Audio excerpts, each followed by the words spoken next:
Hello everyone. So I once had a friend who went to China, and I was so excited to ask him all about China, because this was when I was still dreaming of going to China. So when he came back, I asked him, how was it? What was it like? What was your favorite part? Was it amazing?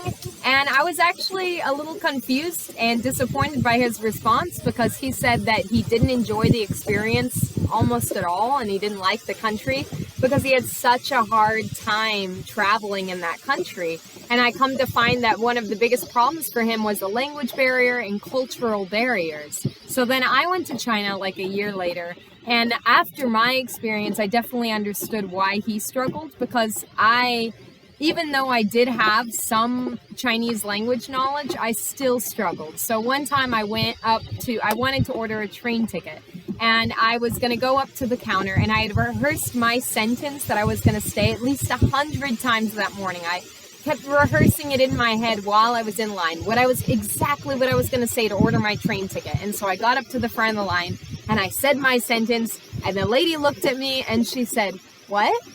And I said it again more clearly, nervousness rising, and then she said, train ticket? And I said, yes, train ticket, please. And it ended up being a 30-minute conversation where there was a lot of confusion, and people behind me started to get so mad and frustrated. They started yelling, "Hurry up, move her out of line."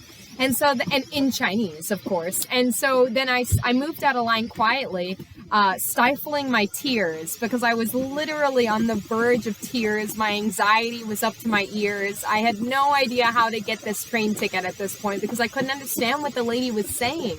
I thought I could just walk up and be like, "I want a train ticket," and that didn't work out at all. So then I went through the whole line asking for somebody that spoke English, somebody that could help me communicate and help me with this language barrier. And nobody could speak English, until finally somebody from a different line heard my struggles. They came over to me and she said, "I speak English, I can help you." And I said, it was like an angel sent to me. I said, "Thank you so much." So we went to the front of the line, and I actually couldn't get a train ticket at this point because it was too late in the day. But she did help me navigate and, struggle through that communication with the train ticket lady. And I was so thankful for her. And after all my experiences in China, I definitely realized some of the do's and the don'ts of traveling to China, some of the things that you should prepare for, and why it's important, especially when traveling to China and foreign countries that are vastly different than the West, why it's important to research and to acquire some cultural knowledge before you go to that foreign country. So my first point about traveling to China is to plan your itinerary. In China, as my story exemplified, it can be difficult to travel around, so it's a little bit more difficult to do it spontaneously if you have a shorter trip. So if you're traveling for only 2 or 3 weeks, my suggestion is to plan your itinerary so that you're not rushing around or struggling to try to get somewhere, instead of having everything already planned out and you know exactly when you need to be at the train station or the airport. It's just much easier in a place like China, where there's a huge language barrier at times. The next point is, do eat the street food.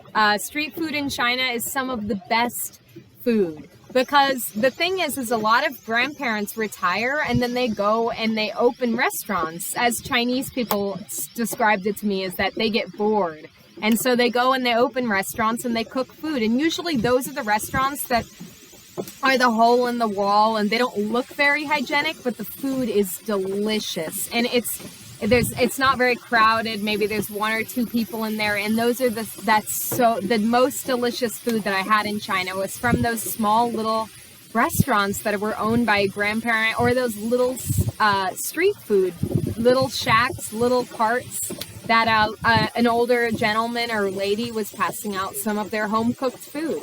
So definitely get a chance to try out the street food while you're in China, and don't come with just enough money to fit your budget. So do plan a budget if that is something that it puts your mind at ease, but don't come with just enough money to fit that budget, especially in a place where the culture and the lifestyle and everything is so different, and traveling is very different, and anything could happen, and you might have to pay extra money for a new train ticket or a new taxi to go somewhere, or you never know what could happen. So definitely double your budget or plan for plenty of extra money outside of the budget just in case. And then the next point is, when you do travel to China, do get a Chinese phone. And if you don't get a Chinese phone, then at least get Chinese apps. So I highly recommend getting a Chinese phone because they already come with all of the Chinese apps on it.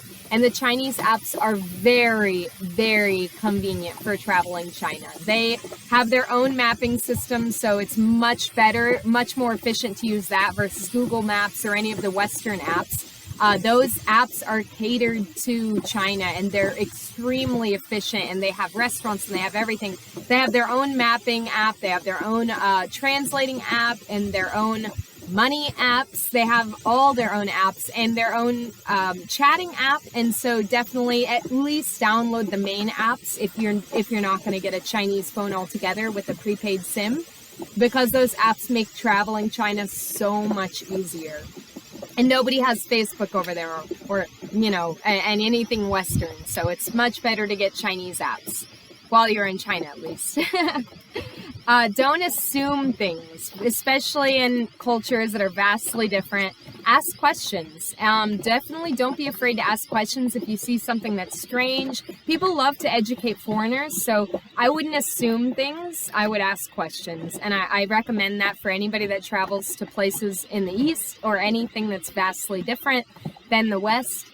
Never to assume, and always to ask questions. You might even offend if you do assume what's okay, what's not okay, what this means, why they do something. It's better to ask than to just assume.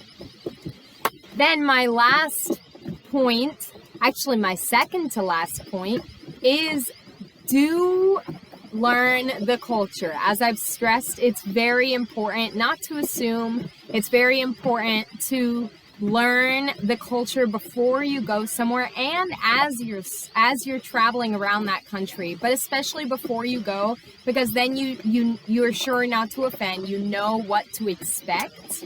I actually have a great story of sitting at a restaurant. This happened when I was in China, and I met some American people, and we all decided to go out to a restaurant together. So we went to eat there, and they actually ended up really offending the owners of the restaurant because of their behavior, because they thought that the Chinese people were being rude to them, and the Chinese people thought that we were being rude. So it was a big miscommunication, because the Americans assumed that napkins would be complimentary, but in China they're not. They do cost money. So the Americans rolled their eyes and were really upset that we didn't get complimentary water and complimentary napkins. And so then the Chinese people thought that this behavior was unacceptable, and they were very offended by the Americans assuming that these things would be free and making a fit or insisting that these items should be given to us. So it's very important to understand some of the culture so that you know what to expect and you know what not to do, what not to ask, and you're not offended by their culture and they're not offended by yours. And like I said, don't assume. So if you weren't aware of something, ask and just go with the flow. So learn about the culture ahead of time, cultural norms and cultural politeness. You don't want to offend people. And buying and religion and all religious customs and all of the little ins and outs and interesting facts about culture, but especially the big things like dining, religion, and customs, like cultural norms, like handshaking versus no handshaking. And all of those things will definitely help you when you travel, especially in China. Last but not least is to get used to being stared at and get used to selfies when you travel to the East. Because, again, this comes to cultural differences, cultural awareness, being aware of the fact that that culture doesn't necessarily see Westerners as often as we would expect. And especially in smaller, less populated areas of China or other places in the East, they may not be as accustomed, and they may not be introduced to Westerners as much as we expect. And so they only see them on TV. So seeing a Westerner for them is very special, and they like to stare and they like to have selfies taken. So get used to that if you travel in China. Don't be offended by it. Don't get annoyed. In my opinion, you should just accept it and be okay with it. And if you want to say no to a selfie, that's totally fine. But just expect that this will happen to you as a white Western person, especially if you're really tall, to be honest. That is an honest and comical fact. So if you're a tall male, you will most likely get a lot of attention in China. It's not something they're used to, seeing tall Western males.